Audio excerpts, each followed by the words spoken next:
మీరేమైనా తీసుకోండి. సరే తీసుకోండి. స్వీట్ తీసివ్వరా. ఇదే నా కూతురు ఇషా, అది నా భార్య ఉమా. టీ ఉమా. అలాగే మాకు 3 పిల్లలు, ఇషా, కిషోర్, కాజల్. చాలా సాంప్రదాయంగా పెరిగారు. నాన్న ఈ రోజు స్కూల్లో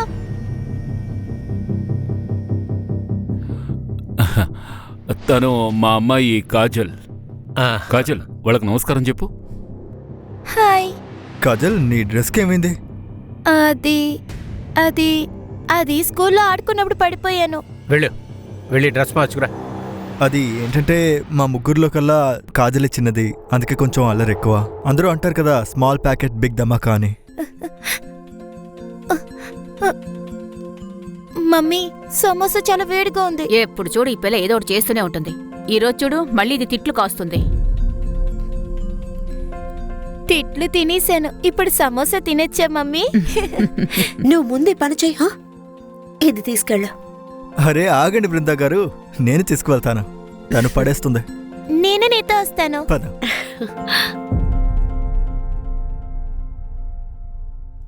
ఇషా, సరే గాని మీకేమంటే ఇష్టం? వంట చేయడం ఇష్టం, తినటం ఇంకా ఇష్టం. వంట చేయడమా? అలాగా, ఇప్పటి వరకు నాకు వంట చేసి పెట్టలేదే. నాకెక్కడిచ్చింది? మీరిద్దరు ఇక్కడ ఏం చేస్తున్నారు? జ్యూస్ తీసుకోండి. అరే, రాబోయే బావని చూడటానికి వచ్చాం, అంతే కదా అన్నా? అంతే కదా. ఇలా చూడండి, మేం ముగ్గురు ఎప్పుడు ఒకటిగానే వెళ్తాం. ఒకవేళ మీరు అక్కని తీసుకువెళ్లారంటే తర్వాత మమ్మల్ని కూడా తీసుకువెళ్ళాలి. నేను కూడా వస్తాను. ఓరి నాయనో, అయితే ఒక పని చేద్దాం. మీరు ముగ్గురు ఎక్కడికి వెళ్ళక్కర్లేదు, పెళ్ళయ్యాక నేనే ఇక్కడికి వచ్చేస్తాను. అప్పుడు చాలా జాలీగా ఉంటుంది కదక్క.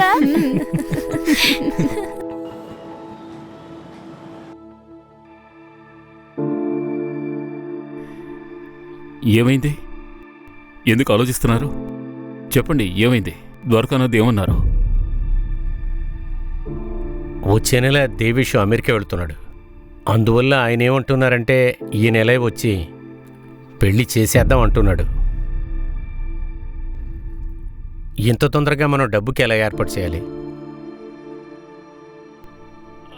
అనయ్య, ఈషా మనకు కూతురు లాంటిది. పెళ్లికయ్యే సగం ఖర్చు నేను పెట్టుకుంటాను. రేపు మనం శేఖర్తో కూడా మాట్లాడదాం, తను మనకు సహాయం చేస్తాడు. అది కాదు మహేష్, బయట వాళ్ళు మన కుటుంబ విషయాల్లో తలదొరచకూడదు. అన్నయ్య, వాడు నా చిన్నప్పటి స్నేహితుడు, ఖచ్చితంగా సంతోషంగా హెల్ప్ చేస్తాడు. అవును, కరెక్ట్. శేఖర్ అంకుల్ చాలా మంచి ఆయన. మహేష్, నాకు సగం భారాన్ని తగ్గించావు. అయ్యో అన్నయ్య, కాజల్కి పెళ్లి జరిగేటప్పుడు అప్పుడే పెళ్ళా? అదంతా వద్దు, నేను పెళ్లి చేసుకోను, నేను అమ్మతోనే ఉంటాను.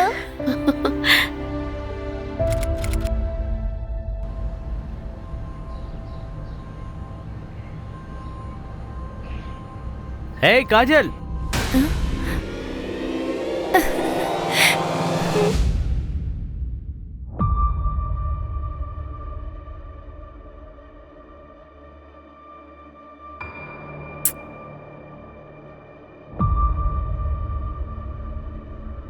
కాజల్ రానివ్వండి. పెద్ద ఆయన కరెక్ట్గానే చెప్పారు, నా మాట వినడం లేదు. కాస్త ప్రశాంతంగా ఉండు. మహేష్ వెళ్ళాడు కదా కాజల్ తీసుకురావడానికి. ఫోన్ వచ్చేసింది. హలో, కాజల్ దొరికింది కదా, తనకి ఫోన్ ఇవ్వు. కాజల్ భారతి వాళ్ళ ఇంటికి రాలేదు. ఏంటి? తను ఎక్కడికి వెళ్ళుంటుంది? మహేష్ దొరికిందా? లేదు. ఎవరైనా తిట్టుంటారు, అందుకనే అలిగి ఎక్కడైనా కూర్చొని ఉండుంటుంది. దొరుకుతుందిలే, పద అక్కడికి వెళ్ళి చూద్దాం.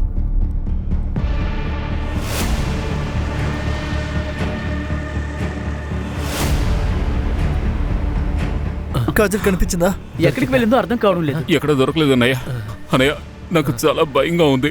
ఏం చేద్దాం? మనం పోలీసుల సహాయం తీసుకుందాం.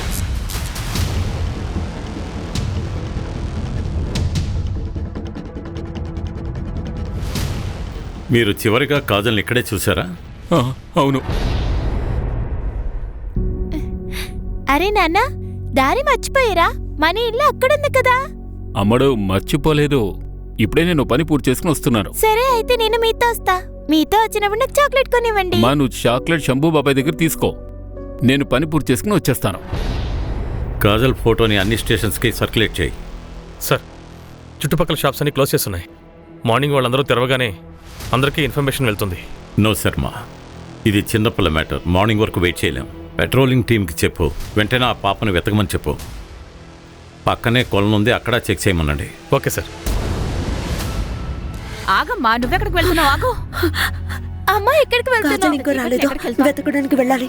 వెళ్తా. కాజల్ ఖచ్చితంగా వస్తుంది. నువ్వు కాస్త ప్రశాంతంగా ఉండు. వదిన తను ఇంకా రాలేదు, ఎక్కడుందో ఏంటో. తనకి ఏమీ కాదు, తను వచ్చేస్తుంది. కానీ వదిన ఇంకా రాలేదుగా. ఎందుకు నువ్వు ఇలా మాట్లాడుతున్నావు? తనకేం కాదు. తను ఏ పరిస్థితిలో ఉందో ఏంటో. వదిన, నాకు నా కాజల్ కావాలి.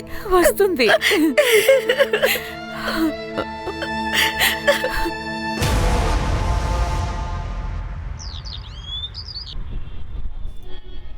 చెప్పండి సార్.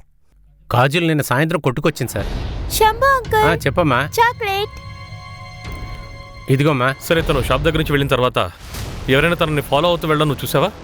లేదా తనని ఫాలో అవుతున్నట్టు ఎవరి మీద నీకు సందేహం కలిగిందా? లేదు సార్. సార్, ఈ సీసీటీవీ ఫుటేజ్లో కాజల్ క్యాప్చర్ అయ్యింది. 6:30కి తను ఈ సందు ద్వారా ఎగ్జిట్ అయ్యింది. తన ఇల్లు 1 కిలోమీటర్ డిస్టెన్స్లో ఉంది. అంటే ఈ ఘటన 1 కిలోమీటర్ లోపలే జరిగింది. అంటే 6:13 నిమిషాల తర్వాత. పూర్తి ప్రదేశాన్ని స్కాన్ చేశాను సార్. అలాగే పక్కనున్న వాళ్ళని కూడా అడిగాను, కానీ అందరూ కాజల్ని చూడలేదని చెప్తున్నారు సార్. పైగా ఎలాంటి హడావిడి కూడా లేదంటున్నారు సార్. అంటే ఇది తెలిసిన వాళ్ళు చేసిన పని అయ్యి ఉండాలి. కాజల్తో ప్రేమతో మాట్లాడి తీసుకెళ్ళి ఉండాలి. సొంత వాళ్ళు అయ్యి ఉండొచ్చు. ఇది కిడ్నాపింగ్ మ్యాటర్ అయితే ఈ పాటికే ఫోన్ వచ్చి ఉండాలి.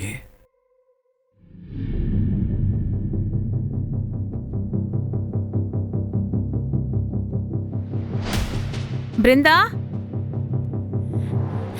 నాన్న దొరకలేదు. కనిపించలేదు. బృందా దొరికిందా? లేదు. ఇంట్లో కూడా వెతికాను, పక్కింట్లో కూడా అడిగాను, లేదని చెప్పారు. తను ఎక్కడికి వెళ్ళింది? వదినా, మీరు ఇంట్లోనే ఉండండి, మేము బయటికి వెళ్ళి వెతుకుతాం.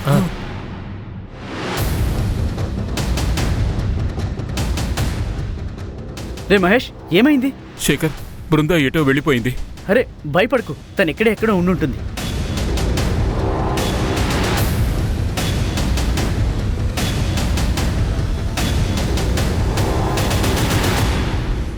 బృందామా, పిన్ని పిన్ని, మీరు ఇక్కడ కూర్చొని ఏం చేస్తున్నారు? కాజల్ వచ్చేస్తుంది.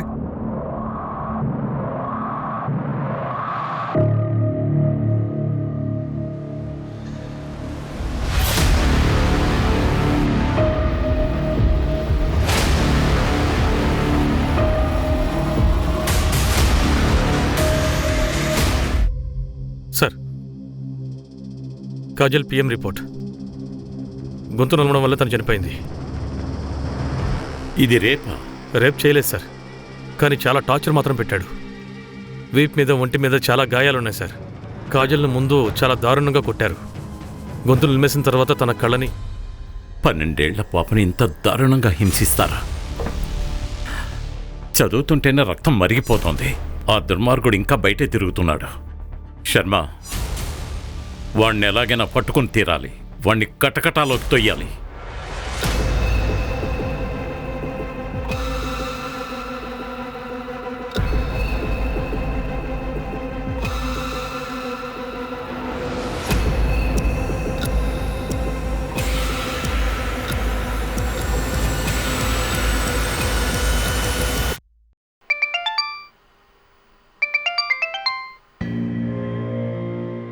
ఎవరు పద్దాక ఫోన్ చేస్తున్నారు? జేవిష్ వాళ్ళ నాన్నగారు. ఒకవేళ పెళ్లి ముహూర్తం ఫిక్స్ చేయడానికి కాల్ చేస్తున్నారేమో. సాయంత్రం ఆయనతో మాట్లాడతాను. 6 నెలల తర్వాత పెళ్లి పెట్టుకుందామని చెప్తాను. సరే, దేవేష్ ఒకసారి అమెరికా వెళ్ళాడంటే తను ఎప్పుడు తిరిగొస్తాడో తెలీదు. దానికి ఇప్పుడేం చేయాలి? నా తమ్ముడు కూతురు చనిపోయింది. నీ కూతురు పెళ్లి ముఖ్యమైపోయిందా? అనయ్య, వదిన చెప్పింది నిజమే. ఒకవేళ మనం ఈ పెళ్లిని ఆపామంటే ఈ సంబంధం చెడిపోవచ్చు.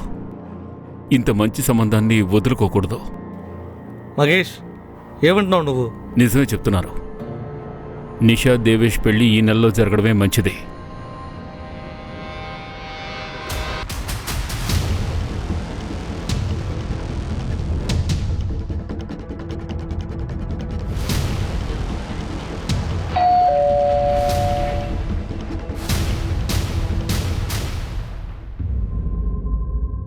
సార్ మేము ఎవరికి ఏం ద్రోహం చేశాం? మా బంగారు తల్లి విషయంలో ఇలా జరిగింది. చూడండి, అసూయ ద్వేషాలు ఎవరినైనా మృగంగా మార్చేస్తాయి. మీకు మీ ఫ్యామిలీకి ఎవరితోనైనా ఏదైనా శత్రుత్వం ఉందా? సార్ నాకు ఒకరి మీద అనుమానంగా ఉంది. ఎవరది? రాధే. ఎవరా రాధే? సార్ తను ఇక్కడే పక్కనే ఉంటుంటాడు. మహేష్కి దూరపు బంధువు సార్. తన మానసిక స్థితి బాగోలేదు. కోపిష్టి, విచిత్రమైన వాడు సార్. పోయిన నెల స్నేహ అనే అమ్మాయిని కూడా చాలా ఇబ్బంది పెట్టాడు. చేతులు పడుతుండే వదలండి. నాతో ఆడుకోకపోతే నేను నిన్ను ఎవరితోనూ ఆడుకోనివ్వను. రా. అమ్మా. కాజల్, నువ్వు నన్ను కొట్టావు. నేను నిన్ను వదిలిపెట్టను. నన్ను కొట్టకండి. వీళ్ళు నన్ను కొడతారు. కొట్టద్దని చెప్పండి. నిన్ను మేము కొట్టం. జరిగింది చెప్పు. కాజల్ నిన్ను కొట్టింది కదా? కాజల్ పెద్ద పెద్ద గుడ్లేసుకుని చూస్తుంది. ఈ అమ్మాయి నన్ను కొట్టింది ఇక్కడ కర్రతోటి 5 సార్లు. కాజల్ నిన్ను కొట్టిందని నువ్వు తన్ను కొట్టావా? మీకు సిగ్గుగా లేదా? వీడు మానసిక వ్యాధితో బాధపడుతున్నవాడు. వీడు హత్య చేసి ఉంటాడని మీరు ఎలా చెప్తున్నారు? హత్య చేసేంతగా మిగతా పిల్లలతో నడుచుకున్నాడు కదా. కాజల్ అతన్ని కొట్టింది కదా, ప్రతీకారం తీర్చుకోవడానికి ఏమైనా? మహేష్ వాళ్ళ కుటుంబంలో ఉన్న వాళ్ళే మమ్మల్ని పగ తీర్చుకుంటున్నారు. ఔదేశ్, మహేష్, నేను మేమందరం కూడా రిలేషన్సే. ప్రాపర్టీ విషయంలో కోర్టులో కూడా కేసు జరుగుతుంది. దాని తీర్పు మా సైడ్ వచ్చింది. దానికి పగ తీర్చుకుంటానికే మహేష్ నా కొడుకుని ఇందులో ఇరికిస్తున్నాడు. కానీ రాధే మానసిక రోగి కదా, అతన్ని కస్టడీలోకి తీసుకోలేం. కానీ సార్, కస్టడీ దొరకకపోతే మనం ఇంట్రాగేట్ ఎలా చేయగలం? ఒక రకంగా మనం కస్టడీలోకి తీసుకోవచ్చు. మన దగ్గర వ్యతిరేకంగా సాక్ష్యాలుండాలి. ఎవరైనా సాక్ష్యం చెప్పాలి. రాజేని వాచ్ చేస్తూ ఉండండి. ఇంకో విషయం తెలియాలి, మహేష్ ఫ్యామిలీతో ఎవరికైనా విరోధం ఉందా?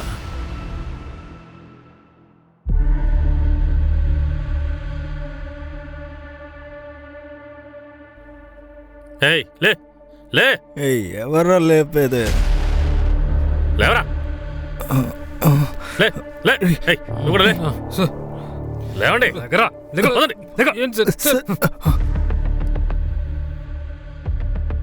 కాజల్ ఏ దారిలో వెళ్ళిందో అక్కడే తరచుగా మీరు తాగుతూ ఉంటారు. కానీ కాజల్ చనిపోయిన తర్వాత మీరు మరో చోటు వెతుక్కున్నారు. ఎందుకని? సార్ అలాంటిదేం లేదు సార్. మాకు ఆ అమ్మాయి గురించి మీరు ఏం పేరు చెప్పారు సార్? ఇదిగో చూడండి, ఈ అమ్మాయి పేరే కాజల్. బాగా చూసి చెప్పండి. ఆ రోజు నేను ఈ అమ్మాయిని ఒక అతనితో కలిసి చూశాను సార్. ఎవరా వ్యక్తి? రే చెప్పరా, ఆయన ఎవరు? వాడు వీళ్ళు నాటకాలు ఆడుతున్నారు. ఏ కీలుకు ఆ కీలు విరిచేయండి. వాడి పేరు చెప్పేంత వరకు వీళ్ళని వదిలిపెట్టకండి. తెలిసి వీళ్ళే తన్ని కిడ్నాప్ చేసి ఉంటారు. ఇప్పుడు కహానీలు చెప్తున్నారు సార్. నాకు రాధ మీద డౌట్గా ఉంది సార్. నా డౌట్ ఏంటంటే, కాజల్ని రాధే గాని ఇంకెవరో గాని బలవంతంగా కిడ్నాప్ చేసుంటే కాజల్ అరిచి ఉండాలి కదా. అరవలేదు. ఎందుకని? ఒకళ్ళు వెనక నుంచి దాడి చేసి ఉండొచ్చేమో హఠాత్తుగా. ఈ తాగుబోతుల్ని వాచ్ చేయండి. రాధే మీద కూడా ఒక కన్నేసి ఉంచండి. ఏం జరుగుతుందో చూద్దాం. Okay sir. అలాగే ఇంకో విషయం సార్, మనం కాజల్ నైబర్స్ ఇంకా ఇంట్లో వాళ్ళందరితో మాట్లాడాం. కానీ కాజల్ చదివే స్కూల్లో మాత్రం మనం ఎంక్వైరీ చేయలేదు సార్. శర్మ, తనకి వయసు 12 ఏళ్ళు. స్కూల్లో అంతగా ఏం జరుగుతుంది? అది మర్డర్కి దారి తీస్తుందా? జూవెనైల్ క్రైమ్స్ ఈ మధ్య ఎక్కువైపోయినాయి సార్. అందుకే sir. Sir, school crime, shootout ఇవన్నీ విదేశీలో జరుగుతున్నాయి. ఇప్పుడు ఇక్కడ మొదలు పెట్టారు. సరే, స్కూల్ వాళ్ళతో మాట్లాడదాం. 1 2 3 4 5 6 7. అరే చూడండిరా, పాపం కాజల్ కింద పడిపోయింది. తను మానిటర్ అవ్వాలంట. సరిగ్గా నడవడం కూడా తెలియదు. మానిటర్ అవుతుందంట పెద్ద. నన్ను భయపెడుతున్నావా? నేను భయపెట్టాలనుకోవడం లేదు. నిన్ను భయపెట్టడానికి వచ్చాను. స్కూల్లో అందరూ నన్ను చూసి భయపడతారు. గుడ్ మార్నింగ్ చిన్న sir. Good morning sir. Good morning. చూసావా, భయపడిపోయాడు. మళ్ళీ నా ఫ్రెండ్స్ కి నాకు ఇబ్బంది పెట్టకు. నిజంగానే నేను ప్రిన్సిపల్ సార్ కి చెప్తాను. నువ్వు ఇంకెవరిని భయపడలేవు, స్కూల్లో కూడా ఉండవు. దాని తర్వాత ఆకాష్ తన్ని ఫాలో అవడం మొదలెట్టాడు. ఒకరోజు తన లిమిట్స్ క్రాస్ చేసి సార్, మేము ఆకాష్ అనే అబ్బాయిని స్కూల్ నుంచి సస్పెండ్ చేసాం. అది కాకుండా మానిటర్ పొజిషన్ నుంచి కూడా సస్పెండ్ చేసాం. ఆ ప్లేస్ లో మేము కాజల్ని మానిటర్ చేసాం. నేను ఒప్పుకుంటాను సార్. కాజల్కి చాలా చిరాకు తెప్పించాను. కానీ తనని నేనేం చేయలేదు సార్. కాజల్ విషయంలో నిన్ను స్కూల్ నుండి 12 రోజులు సస్పెండ్ చేశారు. స్కూల్ లీడర్గా నిన్ను తీసేసి తన్ని చేశారు. నీకు కోపం వచ్చి ఉంటుంది కదా. మీరేం మాట్లాడుతున్నారు సార్? ఇలాంటి ప్రశ్నలు వేసి మా అబ్బాయిని కంగారు పెట్టకండి సార్. ఒక నిమిషం సార్. హలో, అరే చెప్పాను కదా మీకు. అరే లోడింగ్ నా కళ్ళ ముందే జరగాలి. నాకు కొంచెం పనుంది, అయిన తర్వాత వస్తాను. సార్, మా అబ్బాయి గురించి మీకు తెలియదు అనుకుంటాను సార్. తను క్లాస్లో టాపర్. చూడండి, నా ఉద్దేశం. ఒక నిమిషం. అరే చెప్పాను కదా మీకు, వచ్చేస్తున్నాను. నేను ఇప్పుడు ఏం మాట్లాడుతున్నాను? మీరు మా అబ్బాయిని ఇబ్బంది పెట్టకండి. మీరేం చేస్తున్నారు? నాకు చాలా ముఖ్యమైన పనుంది సార్. మీ అబ్బాయి ఫ్యూచర్ వాడికంటే ముఖ్యమైన పని మీకు? కాస్త అర్థం చేసుకోండి సార్. మీరు అర్థం చేసుకోవడానికి ప్రయత్నించండి. ఏ అమ్మాయి చనిపోయిందో తనకు కూడా జీవితం ముఖ్యం కదా. హత్య చేశారు, అంతకుని మేము పట్టుకోవాలి. అది కూడా మా ముఖ్యమైన డ్యూటీ. Sorry sir. మీరేం అడగాలనుకుంటున్నారో అడగండి. నాకు పూర్తి నమ్మకం ఉంది, నా కొడుకు అలాంటి వాడు కాదు. సరే సరే, వాడిని అలాగే పట్టుకుని ఉంచండి. నమస్కారం సార్. నేను తర్వాత కాల్ చేస్తాను. హంతకుడు గురించి ఏరా తెలిసిందా? మా దగ్గరికి రోజు బోల్డన్ని కేసులు వస్తూ ఉంటాయి. మనుషుల గురించి, దోపిడీల గురించి, హత్యల గురించి, మానభంగాల గురించి. మమ్మల్ని ఏం చేయమంటారు? వాటి గురించి పట్టించుకోమంటారా? లేదంటే మా పోలీస్ ఫోర్స్ మొత్తం మీ ఆవును చెప్పిన వాళ్ళ గురించి వెతకమంటారా? ఏం చేయమంటారు?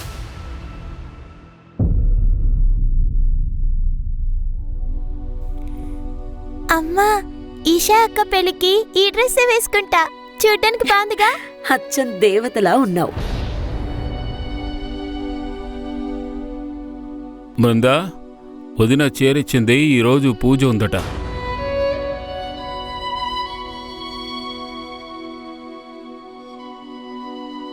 ఎందుకు ఇంకా బాధపడుతూ ఉన్నావు?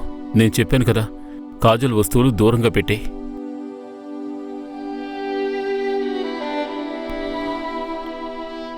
బృందా, ఈషా కూడా మన కూతురే.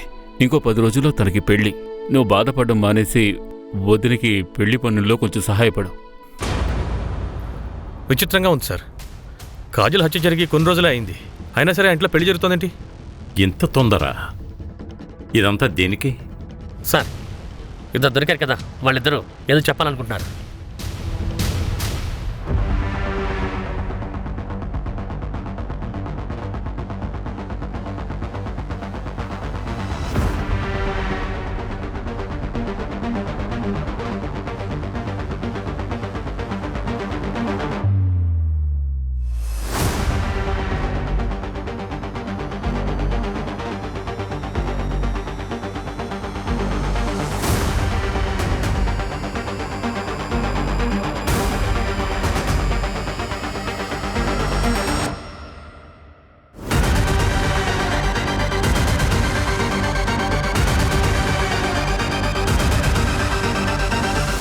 వెళ్దామా శేఖర్?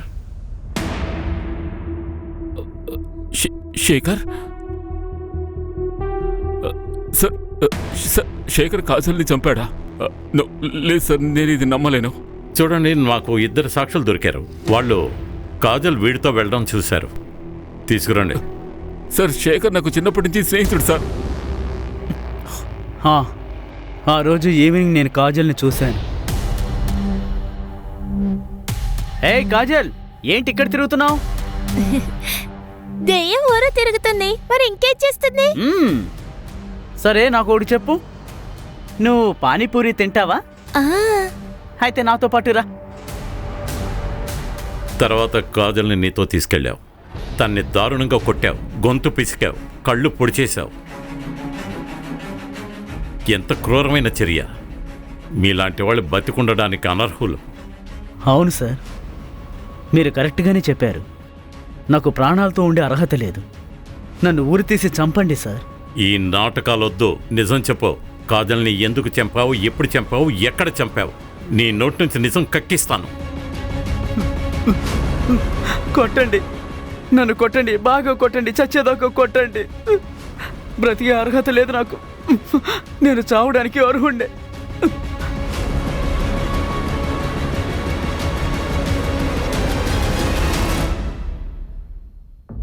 మొదటిసారి ఈ కేసు అయోమయంగా ఉంది. ఈ కేసుకి క్లూ దొరకనంటోంది. సరైన సాక్ష్యం లేదు. హంతకుడు నేరం ఒప్పుకున్నాడు. కానీ ఈ కేసు మాత్రం ఇంకా క్లోజ్ అవ్వలేదు. ఎందుకు సార్? మొదటి విషయం ఏంటంటే శేఖర్ కాజోల్ని హత్య చేసుంటే దానికి మోటివ్ ఏంటి? వాడు చెప్పడం లేదు. కాజోల్ని వాడు ఎక్కడ చంపాడు అది చెప్పడం లేదు. తన్ని ఎక్కడ దాచిపెట్టాడో అది చెప్పడం లేదు. వాడు తన్ని చెట్టుకి ఎప్పుడు వేలాడదీశాడో అది చెప్పడం లేదు. అయితే శేఖర్ మనకి అబద్ధం చెప్పాడంటారా? కానీ ఆలోచించాల్సిన విషయం ఏంటంటే ఎవరో చేసిన హత్యని తన మీద ఎందుకు వేసుకుంటున్నాడు? ఇదే నాకు కన్ఫ్యూజ్గా ఉంది. కానీ నాకు గట్ ఫీలింగ్ ఉంది, శేఖర్ హంతకుడు కాదు. రాధే యొక్క అప్డేట్ లేదు సార్.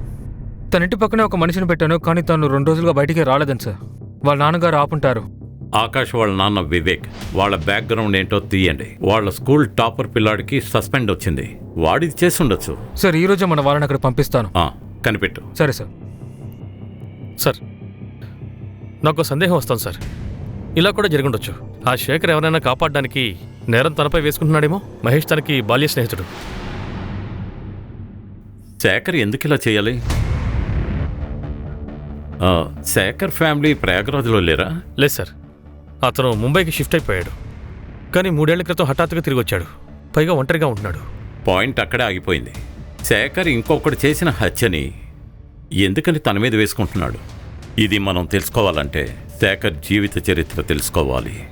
వెనక్కి వెళ్ళి చూడాలి. ఇవాళే ముంబైకి బయలుదేరదాం. శేఖర్ పాస్ట్ గురించి తెలుసుకో. Okay sir.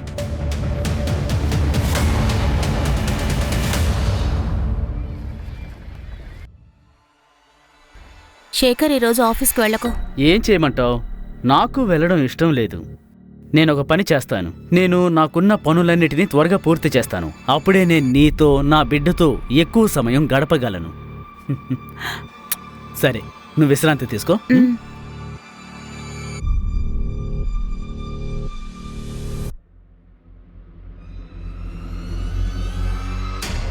సార్, ఏమైందో నాకు తెలీదు. నేను ఇంట్లోకి వెళ్ళి చూస్తే వస్తువులన్నీ చెల్లా చెదురుగా పడున్నాయి. అంతేకాదు నా భార్య తృప్తి, తను కూడా ఇంట్లో కనబడలేదు. బయటకొచ్చి అందరినీ అడిగాను, కానీ ఎవరూ తెలియదని చెప్పారు. సార్ సార్ ప్లీజ్ తన్ని వెతికి కనిపెట్టండి. సార్, నా భార్య తల్లి కాబోతోంది.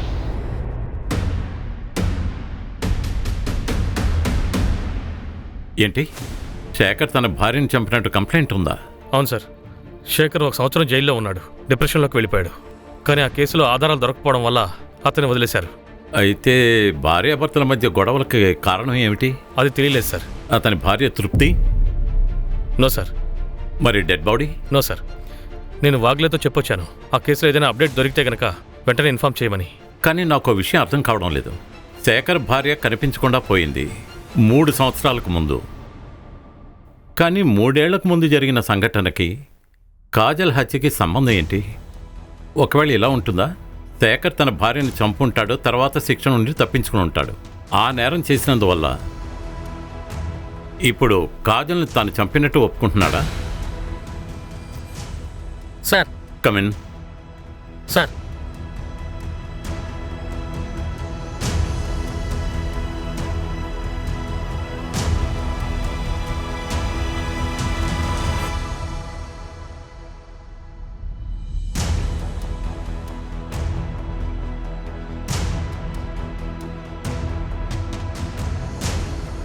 నన్ను క్షమించండి సార్, మిమ్మల్ని ఇబ్బంది పెట్టినందుకు. మేము ఈ విషయాన్ని ముందుగానే మీకు ఎందుకు చెప్పలేదంటే మా అమ్మాయి ఏదైనా ఇబ్బందుల్లో పడుతుందేమోనని. దిగులు పడకండి, ఏమీ కాదు. చెప్పమ్మా, ఏం చెప్పాలనుకుంటున్నావు?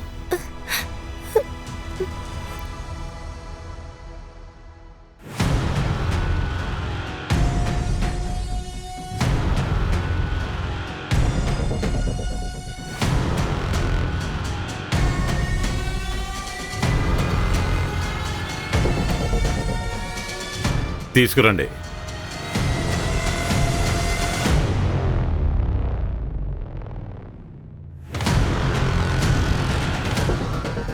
సార్ సార్ మేమేం చేస్తాం సార్? సార్ మేమేం చేయలేదు సార్. సార్ ఏం చేస్తున్నారు సార్? సార్ వాళ్ళు మా పిల్లలు సార్. వాళ్ళు ఏం చేశారు?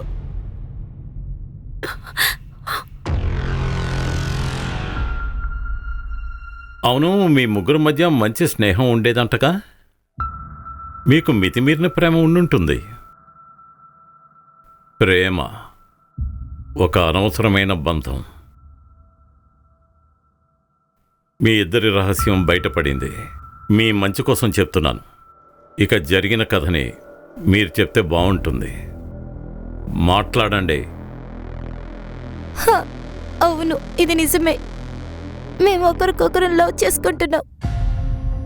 చిన్న వయసు నుంచి మేము ఒకటిగా కలిసి ఆడుకున్నాం. అది నాకు తెలుసు. ఈ సొసైటీ మమ్మల్ని ఒప్పుకోదు. కానీ నేను ప్యూస్ని నా బ్రదర్గా చూడలేదు. నేను అలా కూడా చూడను. అమ్మ నాన్న మా చిన్నప్పుడే ఒక యాక్సిడెంట్లో చనిపోయారు సార్. ఆ తర్వాత మహేష్ మావయ్య ఇంకా అద్వేష్ మావయ్య నన్ను పెంచారు సార్. ఇషా పెళ్ళి ఇంకొకరితో జరగడం నేను తట్టుకోలేకపోయాను సార్. అలాగని అందరి ముందు నేను ఇషాని పెళ్ళి కూడా చేసుకోలేను. అందుకే అందరి ముందు మా బంధాన్ని ఇలా దాచాను సార్. ప్యూష్లో 1 నెలలో నా పెళ్లి జరుగుతుంది. నేను ప్రాణం పోయినా వేరే వాళ్ళు పెళ్లి చేసుకోను. మనం పెళ్ళికి ఒకరోజు ముందే ఇక్కడి నుంచి లేచిపోదాం. ముంబైకి వెళ్ళిపోదాం. నువ్వేం బాధపడకు, దేనికి భయపడకు. నేను అంతా చూసుకుంటాను. ఇషా అక్క ప్యూష్ అన్నా, కాజల్ ఈ విషయం అందరితో చెప్పిందంటే మీరిద్దరూ ముంబై నుండి తప్పించుకొని వెళ్ళలేరు. ఆ రోజు కాజల్ని భారతి ఇంటి బయట కలుసుకున్నారు. అబద్ధం చెప్పొద్దు. భారతి అంతా ముందే చెప్పేసింది. ఈ విషయం నిజమే సార్. నేనొక పెద్ద తప్పు చేశానని నాకు అర్థమవుతుంది. ఇషాక్ కూడా ఇది అర్థమైందే. మేము ఇల్లు వదిలి వెళ్ళే ప్లాన్ని క్యాన్సిల్ చేసుకున్నాం. నిజంగానే ఇంట్లో వాళ్ళు ఎలా చెప్తే అలా జరుగుతుంది. నీకు అర్థమవుతుందిగా నేనేం చెప్తున్నాను. ఈ విషయాన్ని ఎవరికీ చెప్పవుగా? సరే అన్నా, నేను ఎవరితోనే చెప్పను. కానీ మీరు మాట మార్చరుగా? లేదు, నేను ప్రామిస్ చేస్తున్నాను. అయితే సరే. కాజల్ ఎవరికీ చెప్పనని నాకు ప్రామిస్ చేసింది. నేను కూడా తనని పూర్తిగా నమ్మాను సార్. కానీ తను నిన్ను మోసం చేసింది. తను తన ఫ్రెండ్ భారతితో అంతా చెప్పేసింది. నువ్వు కాజల్ని కలిశావు, నీతో తీసుకెళ్ళావు, తన్ని దారుణంగా కొట్టావు, గొంతు పిసికావు, కళ్ళు పొడి చేశావు. సార్, ఇదంతా అబద్ధం సార్. నేను కాజల్ని హత్య చేయలేదు సార్. తన పెళ్లి కోసమే కదా హడావుడి పడిపోయారు. మీ అమ్మాయి మీద కూడా శ్రద్ధ లేదు. తన పెళ్ళంటూ వెనకాలే తిరిగారు. ఈరోజు ఇషా ప్యూషే కాదు, నా కూతురు చావడానికి మీరు కూడా ఒక కారణం.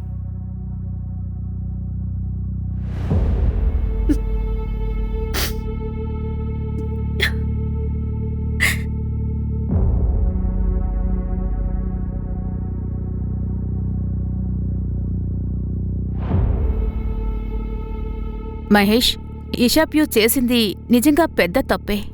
అది మేం కూడా ఒప్పుకుంటాం. ఇషా చేసిన ఈ తప్పుని మేం కూడా బాగా ఖండిస్తున్నాం. కానీ ఇషా కాజల్ని చంపిందంటేనే ఆ విషయం మేము అసలు నమ్మలేకపోతున్నాం. తను తోడబుట్టిన చెల్లెల్లా చూసుకుంది. అవును మహేష్, ఖచ్చితంగా ఈ పని పీయూషే చేస్తుండాలి. అన్నయ్య ఇలా చూడు, నీ మీద నాకు గౌరవం ఉంది. నువ్వేం చెప్పినా నేను విన్నాను. కానీ ఈ విషయంలో నువ్వేం చెప్పకుండా ఉంటేనే మంచిది.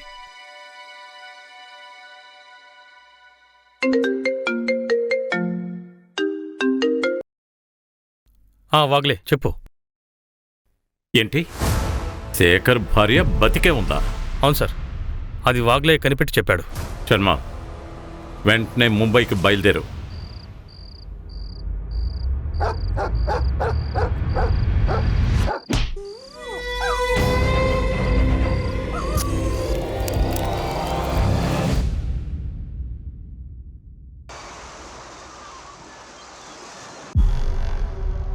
ఇలా చూడండి, నన్నెవరూ కిడ్నాప్ చేయలేదు. నేను రాకేష్ని లవ్ చేశాను. శేఖర్ కంపెనీలో రాజేష్ డ్రైవర్గా చేస్తున్నాడు.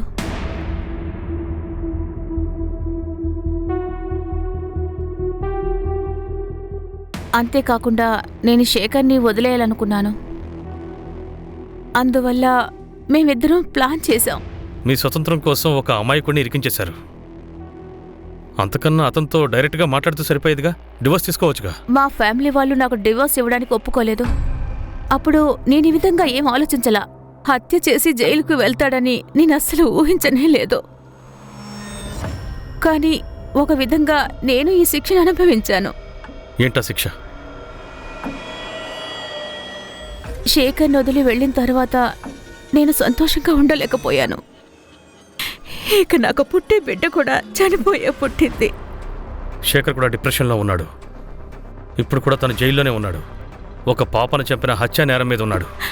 సార్, శేఖర్ అసలు హత్యలవి చెయ్యడండి. ఆయన చాలా నిజాయితీ పరుడు. నేనే తెలివి తక్కువ దాన్ని ఆయన సరిగ్గా అర్థం చేసుకోలేదు. సరే, శేఖర్ గురించి అన్ని తెలుసుకున్న తర్వాత ఒకటి మాత్రం ఖచ్చితంగా చెప్పగలను, అతను నిర్దోషి. పీయూష్ ఇషా ఇద్దరు అబద్ధం చెప్పలేదు, కానీ షార్ప్గా ఉన్నారు. ఇదే ఇంట్లో వాళ్ళిద్దరూ అఫైర్లో ఉన్నారు, కానీ ఇంట్లో ఏ ఒక్కరికి తెలియదు. కానీ సార్, పీయూష్కి సంబంధించినట్టు మనకి ఎలాంటి ప్రూఫ్ లేదు. పీయూష్ని కలిసిన తర్వాత కాజల్ ఇంటికి వెళ్ళింది. అక్కడ తన నాన్నగారు శేఖర్ కలిశారంతే. ఇందులో పీయూష్ ఏం చేయలేనట్టు అనిపిస్తోంది కదా. రాదే అప్డేట్ లేదు సార్, ఏ సస్పీషియస్ మూమెంటూ లేదు. కానీ ఈ కేసు యొక్క కీ ఎక్కడుంది? ఓపెన్ చేద్దాం. స్టార్టింగ్ నుండి మొదలు పెడదాం. కాజల్ ముందుగా పీయూష్ని మీట్ అయ్యింది భారతి ఇంటి బయట. అప్పుడు టైం ఎంత? 5:15 సార్. 5:15. ఆ తర్వాత కాజల్ తన ఇంటికి వెళ్ళిపోయింది. తర్వాత వాళ్ళ నాన్నను చూసింది. 5:55. అక్కడి నుంచి తను శంభు కొట్టుకు వెళ్ళింది. అప్పుడు టైం సరిగ్గా సుమారు 6:15. 6:15. తరువాత 6:30కి శేఖర్ని కలిసింది. అక్కడే అలోక్ ప్రేమ్ ఉన్నారు. ఆ తర్వాత 36 గంటల వరకు కాజల్ కనిపించలేదు. అంటే దాని అర్థం 36 గంటలు కాజల్ ఎక్కడుంది? అన్నిటికన్నా ముందు మనం అది తెలుసుకోవాలి. అలాగే ఆ కుర్రాడు రాధే కాజల్ కుట్టింది కదా. ఆ తర్వాత ఆ స్కూల్ పిల్లాడు ఆకాష్, వాళ్ళ నాన్న వివేక్, వీళ్ళంతా సస్పెక్ట్ లిస్ట్లో ఉన్నారు. కానీ ఈ సస్పెక్ట్ లిస్ట్లో హంతకుడెవరు? అలా కాదంటే ఒకవేళ మన రాడార్లో దొరకకుండా ఇంతవరకు తప్పించుకున్నాడా?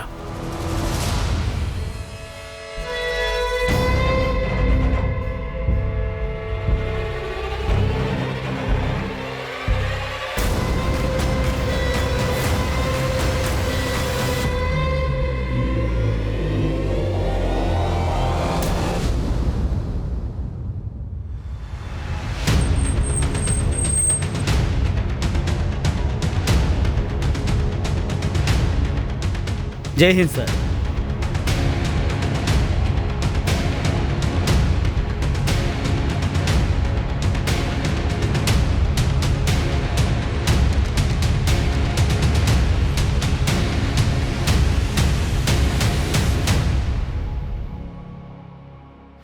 సార్, ఇంతవరకు మనం కాజల్కి సంబంధించిన వాళ్ళని సందేహిస్తున్నాం. కానీ ఈ హత్య విషయంలో ఏమనిపిస్తుందంటే ఇది సీరియల్ కిల్లర్ చేసిన పనేమో అనిపిస్తోంది. ఒకవేళ మన అంచనా తప్పు కావచ్చు. అందుకని చేతులు కట్టుకుని కూర్చోలేం.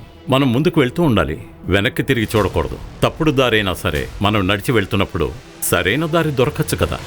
సార్, లోకల్ పోలీస్ స్టేషన్లో కేసు ఫైల్ చేసిన కాపీ ఇది సార్. అచ్చం కాజల్ లాంటిదే ఈ అమ్మాయి పేరు రియా. తనని టార్చర్ చేసి ఒక కళ్ళని తీసేశారు. ఈ కేసులో ఏదైనా క్లూ దొరికిందా? అవును సార్, ఈ కేసులో ఒక ఐ విట్నెస్ ఉన్నారు. కరెక్ట్గా స్కూల్కి బయటే ఒక టాక్సీ డ్రైవర్ స్కూల్ పక్కనే పార్క్ చేశాడంట. ఎవరా టాక్సీ డ్రైవర్? అది ఇప్పటి వరకు తెలియలేదు సార్. కానీ ఐ విట్నెస్ ఏమంటున్నారంటే తన హెయిర్ స్టైల్ వింతగా ఉందంట. టాక్సీ డ్రైవర్, విచిత్రమైన హెయిర్ స్టైల్. కాజల్ బాడీ ఎక్కడ దొరికిందో ఆ ఏరియా సీల్లోనే ఉందిగా. అవును సార్. ఆ ఏరియా అంతా గాలించి చూడండి. ఆ టాక్సీ డ్రైవర్ని ఎవరైనా చూసారా? విచిత్రమైన హెయిర్ స్టైల్లో ఆ ఏరియాలో ఎక్కడెక్కడ సీసీ ఫుటేజ్లు ఉన్నాయో కలెక్ట్ చేసి తీసుకురండి. మహేష్, నాకు తెలుసు ఇది కష్టమైన పనే, but let's break this case.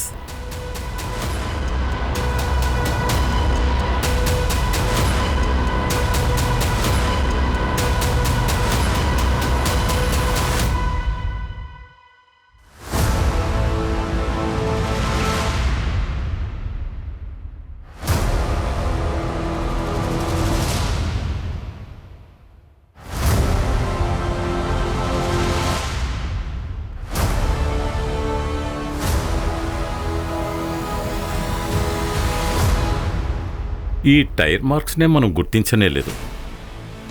సరే, ఈ ఏరియా ఎప్పటివరకు సీల్డ్ సార్. ఇవి ఇంతకు ముందు పోయి ఉంటాయి. ఎక్స్పర్ట్ని పిలిపించండి. ఈ టైర్ మార్క్స్ ఏ బండివో గుర్తిస్తారు. ఈ కేసు తేలాలంటే చీకట్లోకి రాయి విసిరాలి.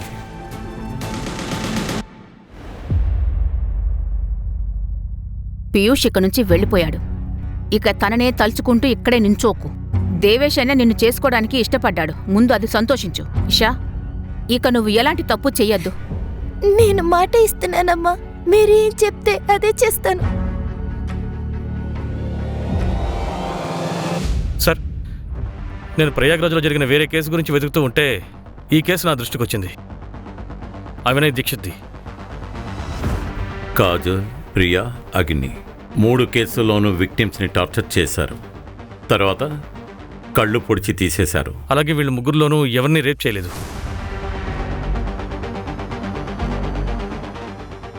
శర్మ, ఓ విషయం గమనించావా? ఈ 3 విక్టిమ్స్లోనూ ఒక విషయం కామన్గా ఉంది. ఏంటి సార్? ముగ్గురికి పిల్లి కళ్ళు ఉన్నాయి. అవినీత్ దీక్షిత్ కేసులో విక్టిమ్ చుట్టుపక్కల టాక్సీ డ్రైవర్ ఉన్నాడా? నో సార్, ఇంతవరకు ఐ విట్నెస్ ఎవరూ దొరకలేదు. Sir sir, Kajol murder crime సీన్లో చక్రాల్ మార్క్స్ ఉన్నాయి కదా, అది 3 వీలర్ ఆటో రిక్షా. ఎక్స్పర్ట్స్ ఏమంటున్నారంటే ఆ టైర్ 15 ఏళ్ల పాతదని. 15 రోజుల అంటే దాదాపుగా అదే టైం కాజల్ శవం దొరికిన టైం. అంటే మనం సరైన ట్రాక్లోనే వెళ్తున్నాం. కాజల్ని వాడు ఆ ఆటోలోనే తీసుకొచ్చుంటాడు. కానీ సార్, రియా కేసులో ఐ విట్నెస్ ఒక డ్రైవర్ని చూసినప్పుడు అతను ట్యాక్సీ నడుపుతున్నాడు. Sharma, it's very simple. మనం వెతుకుతున్న డ్రైవర్ హెయిర్ స్టైల్ విచిత్రంగా ఉండాలి. ఆటో డ్రైవర్ కానీ టాక్సీ డ్రైవర్ కానీ ఉండాలి. అయితే మనకేంటి, టోటల్ టీం దిగాలి. చేతికి చిక్కే వరకు ఎవరు ఇంటికి వెళ్ళకూడదు.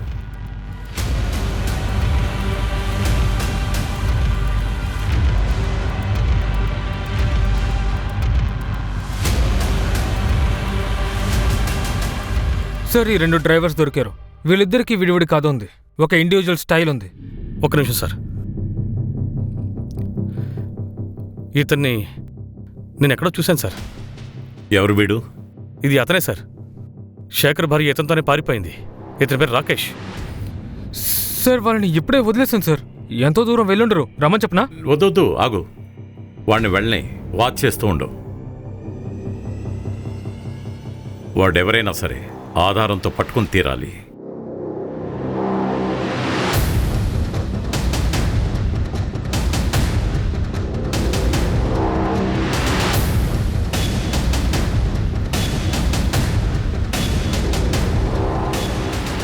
హలో, అవును, ఇంటి బయట వెయిట్ చేస్తున్నారు.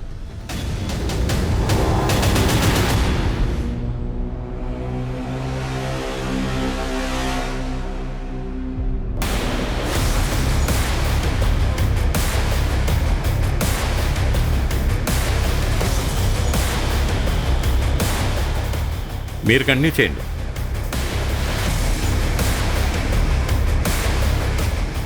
ఏం పెద్ద మనిషి, రాకేష్ మీకు తెలుసు కదా?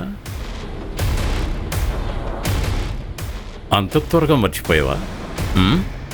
ఇప్పుడేగా మీట్ అయ్యావు, అప్పుడే మర్చిపోయావా? రా.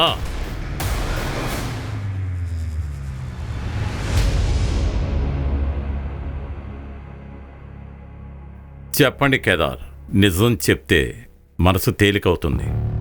త్వరగా చెప్పండి. రాధే నా కొడుకు. వాడికి మనసు బాగోలేదనే విషయం మీకు బాగా తెలుసు. నా వంశం పెరగాలనే స్వార్థంతో నాకంటే వయసులో చిన్నదైన శీలాని నేను పెళ్లి చేసుకున్నాను. అప్పుడే మంచి ఆరోగ్యమైన హెల్తీ పిల్లలు పుడతారని 3 సార్లు మా భార్య గర్భం అయింది. కానీ 3 సార్లు కూడా గర్భంలోనే పిల్లలు చనిపోయారు.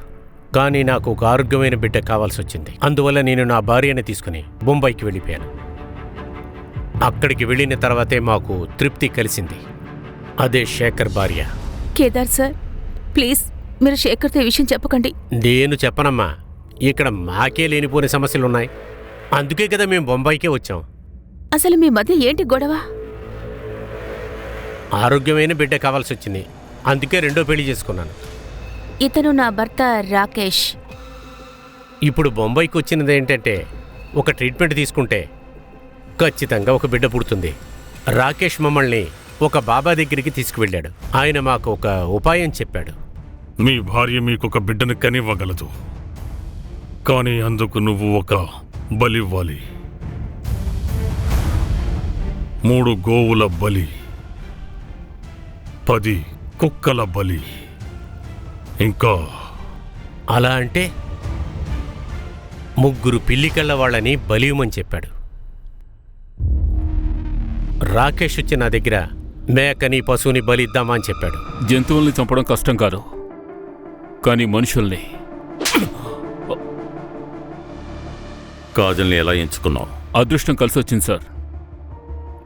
నా భార్య మొదటి భర్త శేఖర్ కూడా అక్కడే ఉంటున్నాడు. కాజల్ తనకి బాగా తెలుసు. మేము ఆ రాత్రి కాజల్ని ఆపాం. తనతో మీ శేఖర్ బాబాయ్ భార్య దొరికిందని చెప్పాం. శేఖర్ అంకుల్ వాళ్ళ భార్య మీకు ఆవిడ తెలుసా అంకుల్? అవునమ్మా, బాగా తెలుసు. ఆవిడ ఫోటో కూడా ఉంది నా దగ్గర. ఇదిగో చూడు. ఇప్పుడు ఎక్కడున్నారు? నాతో రా, ఆవిడ చూపిస్తాను. ఇంకా 2 పిల్లల్ని తీసుకొని వచ్చాడు. వాళ్ళని కూడా అదే విధంగా చంపేసి చెట్టుకు వేలాడదీశాం. అప్పుడే జనమందరూ సీరియల్ కిల్లరే దీన్ని చేస్తున్నాడు అనుకుంటారు. ముంబైలో ఆ దొంగ బాబాని అరెస్ట్ చేశారు సార్. అతను నేరాలన్నీ ఒప్పుకున్నాడు.